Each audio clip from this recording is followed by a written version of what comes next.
Donald Trump has chosen former Texas Governor Rick Perry to be Energy Secretary. Governor Perry famously attempted to propose to abolish the Energy Department, but then couldn't remember the name of the agency during a live televised presidential debate in 2011.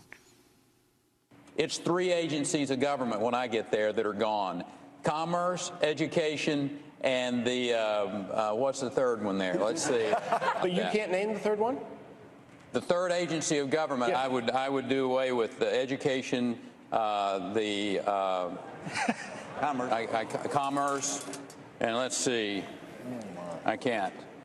That was Rick Perry during the televised presidential debate in 2011. He later told reporters the agency he'd forgotten was the Energy Department.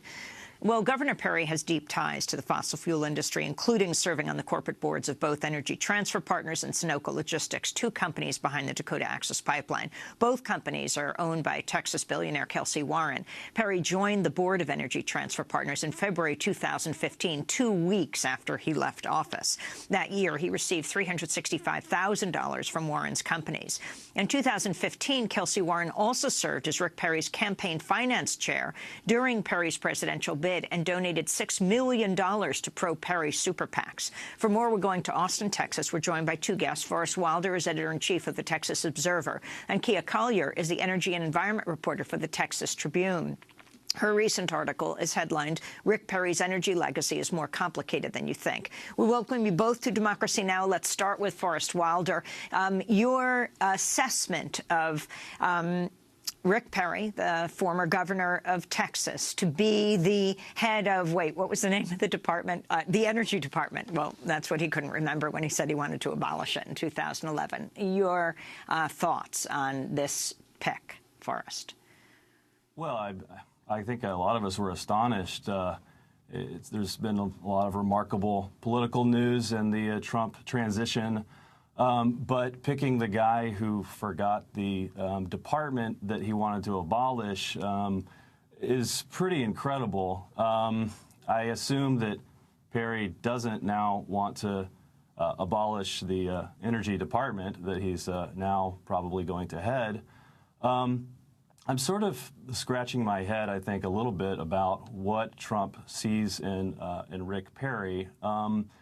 As you noted, he has served on these corporate boards after his governorship, although, you know, it's Texas and the oil and gas business is huge here, and politicians often cash out when they leave office. He was governor of Texas, of course, for 14 years, the longest-serving governor in Texas history. But, you know, Rick Perry is not exactly a details guy. He's not a policy guy.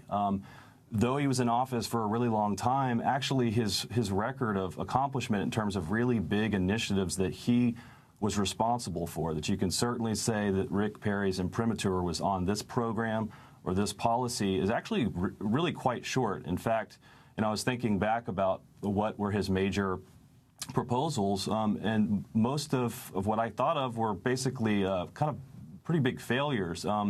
Some of them won't be known outside of Texas, but here they were very big deals. For example, the Trans-Texas Corridor was this proposal to build this very expensive this network of toll roads and highways that involved public-private partnerships. It was Forrest, I'm going to interrupt because I want to give Kia a chance to respond, and then we're going to continue this discussion and post online. Kia Collier, if you could talk about Rick Perry's close ties to Kelsey Warren, certainly the center of a massive national controversy around the Dakota Access Pipeline.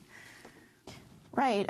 Perry, I think, has been pretty close to Warren, both personally and professionally, for a long time. Kelsey Warren has given him a ton of money, a ton of political support, and when he stepped down as Texas governor in 2015, he was shortly thereafter appointed to the board of Energy Transfer Partners.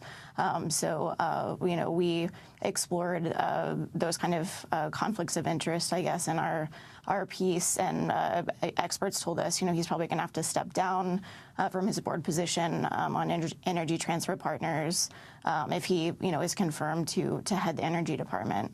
Well, we're going to leave it there and then do part 2 of this discussion and post it at democracynow.org. Kia Collier of the Texas Tribune and Forrest Wilder of the Texas Observer, thank you so much for joining us.